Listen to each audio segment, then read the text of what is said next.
امریکہ شرمناک ناکامی کے بعد خطے میں نیا محاذ کھول رہا ہے۔ آبی راستوں پر دشمن کی رکاوٹوں کا خاتمہ کیا جائے گا۔ ایران کے سپریم لیڈر مجتبیٰ خامنہئی کہتے ہیں خطے میں عدم استحکام کی بڑی وجہ امریکہ ہے۔ تہران خلیجی خطے کی سلامتی کو یقینی بنائے گا۔ خلیج فارس اور ابنۂ ہرمز میں نئی صورتحال جنم لے رہی ہے۔ جنگ کے بعد خلیج اور ابنۂ ہرمز میں نئے مرحلے کی تشکیل ہو رہی ہے۔ سیاسی اور سیکیورٹی صورتحال بدل رہی ہے۔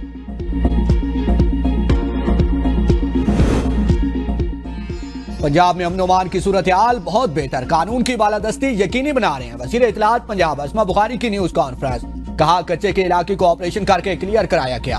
وزیر اعلیٰ پنجاب نے کچے کے لیے ترقیاتی پلان کی منظوری دے دی۔ 23 ارب روپے کے ترقیاتی پروگرام کا اعلان کیا گیا۔ کچے کے علاقے کے لوگوں کو بھی سرکاری زمین مفت دی جائے گی۔ کچے کے علاقے میں 14,500 ایکڑز میں کاشتکاروں کو مفت ملے۔ وزیر اعظم نے اپنا گھر اسکیم کا اجرا کر دیا۔ اہل افراد میں چیک تقسیم۔ تقریب سے خطاب میں شہباز شریف نے کہا کہ پہلے سال 50,000 گھروں کی تعمیر کا ہدف، 300 ارب روپے کی خطی رقم منصوبے کے لیے مختص کی۔ 5، 7 اور 10 مرحلے کے گھروں کی سہولت فراہم کی جائے گی۔ بینکس کے ذریعے قرضوں کی فراہمی شروع کر دی۔ قرضے کے مارک اپ صرف 5% مقرر ہے۔ 1 کروڑ روپے تک قرضہ حاصل کرنے کی سہولت دی گئی۔ اگلے 10 سال مارکیٹ ریٹ پر ادائیگی ہوگی۔ اطلاق چاروں صوبوں گلگت بلتستان اور آزاد کشمیر میں ہوگا۔ عام آدمی کو چھت کی فراہمی ہماری حکومت کی ترجیح ہے۔ گھر ہو تو اپنا۔ اسکیم کے اعلان کے پیچھے بے پناہ محنت اور ارک ریزی شامل۔ سمندری حدود کا ناقابل تسخیر دفاع۔ پاک بحریہ میں پہلی انگور کلاس آبدوز شامل۔ چین کے شہر سانیہ میں تقریب، صدر مملکت کی بطور مہمان خصوصی شرکت۔ نیول چیف ایڈمرل نوید اشرف بھی موجود تھے۔ صدر زرداری نے کہا کہ پاکستان اپنے خود مختاری کے دفاع، بحری مفادات کے تحفظ اور اقتصادی راہداری کی حفاظت کی صلاحیت رکھتا ہے۔ امیر البحر ایڈمرل نوید اشرف نے کہا کہ انگور کلاس آبدوز جدید ہتھیاروں، جدید سینسرز اور ایئر انڈیپینڈنس سے لیس خطے میں سمندری استحکام برقرار رکھنے میں کلیدی کردار ادا کریں گے۔ وزیر اعظم فیلڈ مارشل کی تاریخی کامیابی پر پوری قوم اور پاک بحریہ کو مبارکباد۔ پاکستان امریکہ ایران مذاکرات میں ثالثی کے لیے کوششاں۔ وزیر اعظم، نائب وزیر اعظم اور فیلڈ مارشل کی قیادت میں سفارتی کوششیں جاری ہیں۔ ترجمان دفتر خارجہ طاہر اندرابی کی پریس بریفنگ، کہا کہ سعودی ولی عہد نے پاکستان کی ثالثی کی کوششوں کو سراہا۔ ایران، ترکیہ اور قطر کے حکام نے بھی خیر مقدم کیا۔ افغان طالبان کی جانب سے سول آبادی پر بلا اشتعال فائرنگ کی مذمت کرتے ہیں۔ مقبوضہ لداخ میں 5 نئے اسلحہ بنانے کا بھارتی فیصلہ مسترد۔ بھارتی اقدامات اقوام متحدہ سلامتی کونسل کی قراردادوں کے منافی قرار۔ ابنۂ ہرمز کی بندش سے پوری دنیا متاثر ہوتی ہے۔ امید ہے مذاکرات کامیاب ہوں گے اور تجارتی راستہ بحال ہوگا۔ متحدہ عرب امارات سے پاکستانیوں کی بے دخلی کی اطلاعات بے بنیاد اور جھوٹی ہیں۔ دشمن ممالک کو ابنۂ ہرمز میں داخل نہیں ہونے دیں گے، یہ ہماری قومی مسالمت کی علامت ہے۔ بحری ناکہ بندی مسلط کرنے کی ہر کوشش کو مقدر ناکامی ہے۔ ایرانی صدر مسعود پزشکیان کہتے ہیں اہم آبی گزرگاہ کی حفاظت میں کسی قسم کی غفلت برداشت نہیں کی جائے گی۔ ایران اپنی سرحدوں اور اسٹریٹجک مفادات کے تحفظ کے لیے ہر ممکن اقدامات جاری رکھے گا۔ ابنۂ ہرمز میں کشیدگی یا عدم استحکام کی مکمل ذمہ داری امریکہ اور اسرائیل پر عائد ہوتی ہے۔ یہ طاقتیں خطے میں غیر ضروری مداخلت کر کے ہم کو نقصان پہنچا رہی ہیں۔ مشرق وسطی میں جاری کشیدگی، ابنۂ ہرمز کی بندش اور ایران کی ناکہ بندی جاری رکھنے کے منفی اثرات۔ عالمی منڈی میں خام تیل کی قیمت 4 سال کی بلند ترین سطح پر پہنچ گئی۔ برطانوی خام تیل $119 فی بیرل، جبکہ امریکی خام تیل $160 فی بیرل کی سطح پر پہنچ گیا۔ امریکہ ابنۂ ہرمز کھلوانے کے لیے نیا عالمی اتحاد بنانے کے لیے سرگرم۔ معاہدے کا نام میری ٹائم فریڈم کنسٹرکٹڈ رکھا جائے گا۔ ناکہ بندی کے اصرار نے تیل کی قیمتیں $120 فی بیرل تک پہنچا دی۔ اگلا پڑاؤ $140 فی بیرل ہوگا۔ ایرانی اسپیکر باقر کالیباف کا امریکہ پر طنز، کہا کہ ٹرمپ کے دعووں کے باوجود 3 دن گزر گئے، تیل کا کوئی کنواں نہیں پھٹا۔ ہم مدت کو 30 دن بڑھا کر کنووں کی صورتحال براہ راست نشر کر سکتے ہیں۔ ناکہ بندی کا مقصد ایران کو اندر سے کمزور کرنا ہے۔ ایرانی نائب وزیر خارجہ سید خطیب زادہ کہتے ہیں حالیہ تنازع کا حل جنگ میں نہیں ہے، سفارتکاری آگے بڑھنے کا واحد راستہ ہے۔ ایرانی بحریہ کے سربراہ شہرام ایرانی نے کہا کہ ایران جلد اپنے دشمنوں کا سامنا ایک ایسے ہتھیار سے کرے گا جو بالکل ان کے برابر میں موجود ہوگا۔ امید ہے کہ اس ہتھیار کو دیکھ کر امریکی حکام دل کا دورہ نہیں پڑے گا۔ نائب وزیر اعظم اسحاق ڈار سے سعودی سفیر نواف بن سعید المالکی کی ملاقات۔ علاقائی ہم آہنگی کے لیے پاکستان کی جاری کوششوں پر بات چیت۔ پاکستان اور سعودی عرب کا علاقائی امن و استحکام کے لیے مذاکرات کی ضرورت پر زور۔ اسحاق ڈار نے سعودی عرب کے مسلسل تعاون اور حمایت کو سراہا۔ دونوں برادر ممالک کا دیرینہ اور برادرانہ تعلقات کو مزید مضبوط بنانے کا عزم کا اعادہ۔ نائب وزیر اعظم اسحاق ڈار اور یورپی یونین کے نائب صدر کا ٹیلی فونک رابطہ۔ کایا کلاس نے خطے میں امن کے فروغ کے لیے پاکستان کے تعمیری کردار کو سراہا۔ اسحاق ڈار کا خطے میں مکالمے اور رابطوں کے فروغ کے لیے پاکستان کے عزم کا اعادہ۔ پاکستان اور یورپی یونین کے درمیان قریبی تعاون جاری رکھنے پر اتفاق۔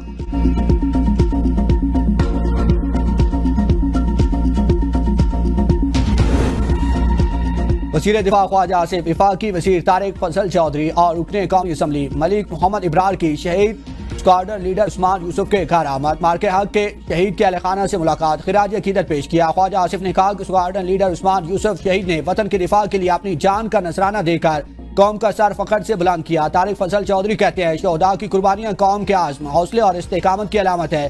ملک ابرار نے کہا کہ مارکے حق کے شہداء نے دشمن کے ناپاک عزائم خاک میں ملا دیے، ان کی قربانیاں ہمیشہ یاد رکھی جائیں۔ وفاقی وزراء کی مارکہ حق کے کامسین مجاہد ارتضیٰ عباس شہید کے گھر آمد، شہید کو خراج عقیدت پیش کیا۔ وفد نے بھارتی جارحیت سے شہید ہونے والے 7 سالہ ارتضیٰ عباس کے عزم و ہمت کو سلام پیش کیا۔ ارتضیٰ عباس کی شہادت کے وقت ان کے والد lieutenant colonel Zaheer Abbas Line of Control پر دشمن سے نبرد آزما تھے۔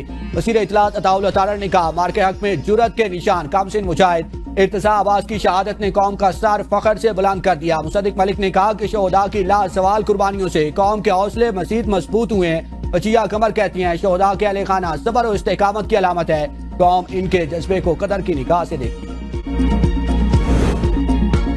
افغان طالبان رجیم کا ایک بار پھر جنوبی وزیرستان کے علاقے انگور اڈا میں سول آبادی پر بزدلانہ حملہ، مارٹر گولہ مقامی شہری کے گھر پر آ گرا۔ ڈپٹی کمشنر کے مطابق افغان طالبان کی اشتعال انگیزی سے متعدد گھر تباہ، بچوں اور خواتین سمیت 8 افراد شدید زخمی ہوئے۔ مقامی افراد اور قبائلی مشیران کی جانب سے افغان طالبان کی بلا اشتعال جہریت کی مذمت۔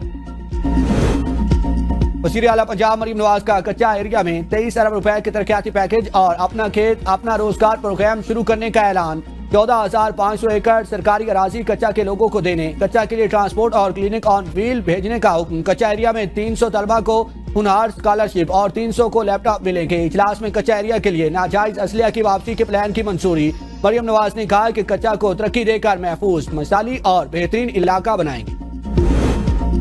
وزیر اعلیٰ سندھ مراد علی شاہ کا حیدرآباد میں ڈاؤن سنڈروم سینٹر کا افتتاح۔ تقریب سے خطاب میں کہا کہ کراچی ڈاؤن سنڈروم پروگرام پہلے ہی کراچی کے 2 مراکز میں فعال ہے۔ حیدرآباد چیپٹر میں فزیو تھراپی، اسپیچ آکوپیشنل اور بیہیویئر تھراپی بلا معاوضہ فراہم ہوگی۔ ابتدائی مرحلے میں 100 سے زائد خصوصی بچوں کی رجسٹریشن مکمل کر لی۔ محکمہ بحالی معذور افراد اور KDSP جدید ڈیجیٹل ایپ تیار کر رہی ہیں۔ ایپ کے ذریعے والدین گھر بیٹھے تھراپی سیشنز اور رہنمائی حاصل کر سکیں۔ انکم ٹیکس آرڈیننس 2001 کے سیکشن 4C کے تحت سپر ٹیکس کا نفاذ آئینی قرار۔ وفاقی آئینی عدالت کے چیف جسٹس امین الدین نے 293 صفحات پر مشتمل فیصلے میں لکھا کہ پارلیمنٹ انکم ٹیکس آرڈیننس کے تحت آمدن پر ٹیکس لگانے کا مکمل اختیار رکھتی ہے۔ اسلام آباد ہائی کورٹ کی جانب سے FPR کو سرکولر جاری کرنے کی ہدایت دائرہ اختیار سے باہر ہے۔ سپر ٹیکس کا نفاذ انکم ٹیکس اور آزاد اور الگ ٹیکس کے طور پر تصور کیا جائے گا۔ سیکشن 4C کا اطلاق ان تمام آمدنیوں پر ہوگا جو علیحدہ ٹیکس رجیم کے تحت آتی ہیں۔ جس آمدن پر قانون کے تحت ٹیکس نہیں، اس پر سپر ٹیکس کا اطلاق بھی نہیں ہوگا۔ جائیداد یا شیئرز کی فروخت پر ٹیکس چھوٹ ہو تو سپر ٹیکس لاگو نہیں ہوگا۔ وراثت یا مخصوص مدت کے بعد حاصل آمدن اور زرعی زمین کی فروخت یا آمدن پر بھی سپر ٹیکس کا اطلاق نہیں ہوگا۔ اسلام آباد ہائی کورٹ میں بانی PTI اور بشرا بی بی کی 190 ملین پاؤنڈ کیس میں اپیلوں پر سماعت۔ وکیل سلمان صفدر نے کہا کہ آپ کو آئے ہوئے 1 سال ہو چکا ہے، میری خواہش ہے کہ میں کوئی ایک ریلیف آپ کی عدالت سے لے سکوں۔ چیف جسٹس سرفراز ٹوکر نے کہا کہ ہاں، یہ تو بہت سے لوگ کہتے ہیں۔ ہمارے محترم CM سہیل افریدی کہتے ہیں کہ چیف جسٹس سلام کا جواب نہیں دیتے۔ میں ان کو وعلیکم السلام کہتا ہوں۔ 190 ملین پاؤنڈ کیس میں سزا معطلی یا اپیلیں پہلے سنی جائیں، ہم اس معاملے کو دیکھتے ہیں کہ اس کی مزید سماعت ملتوی۔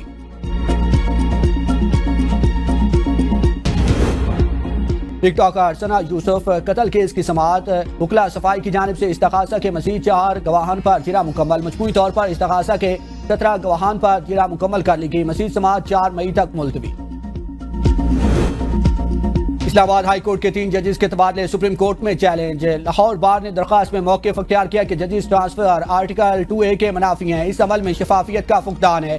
ججز ٹرانسفر کی وجوہات نہیں بتائیں گی۔ میڈیا سے گفتگو میں حامد خان نے کہا کہ چیف جسٹس کی ذمہ داری ہے کہ وہ اپنے عہدے کی حرمت قائم کریں۔ ہم صرف سپریم کورٹ کو واحد آئینی عدالت مانتے ہیں۔ صحافی نے سوال کیا کہ بیرسٹر گور نے کہا ہے کہ یہ درخواست وفاقی آئینی عدالت میں ہونی چاہیے۔ حامد خان نے کہا کہ گور صاحب نے یہ بات سوچ سمجھ کر نہیں کی۔